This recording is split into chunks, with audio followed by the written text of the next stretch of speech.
इमरान खान पर कातिलाना हमले का मुकदमा दर्ज कराने के लिए पीटीआई अदालत पहुंच के वजीराबाद की मकामी अदालत में दरख्वास्त दायर।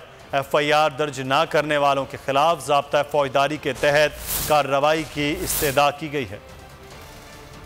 खान पर कातिलाना हमला मुकदमे के इंदराज के लिए दरख्वास्त दायर। PTI के वकील जुबैर नियासी कानूनी टीम के साथ वजीराबाद की मकामी अदालत पहुँचे और इंदराज मुकदमा के लिए 22 AB ज़ाब्ता फौजदारी की रिट पिटीशन दायर कर दी। दरख्वास्त में इमरान खान पर कातिलाना हमले का मुकदमा दर्ज करने का हुक्म देने की इस्तदा की गई है और इस्तदा की गई है कि मुकदमा दर्ज न करने वालों के खिलाफ कार्रवाई की जाए। जुबैर नियासी ने मीडिया से गुफ्तगू में कहा कि आईन पाकिस्तान के मुताबिक हर शहरी को अपने साथ पेश आने वाले किसी भी वाक़े की FIR दर्ज कराने का हक है। पुलिस ने हमारी दरख्वास्त पर मुकदमा दर्ज न करके हक़ाइक़ को मस्ख करने की कोशिश की है। हमारी दादरसी न हुई तो हाई कोर्ट और फिर सुप्रीम कोर्ट से रुजू करेंगे।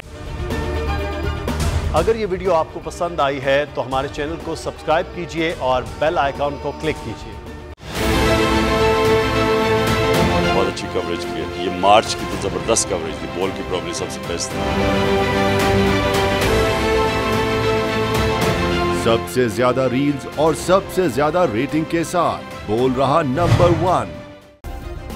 सब्सक्राइब करें और बेल दबाएं ताकि कोई खबर रह न जाए।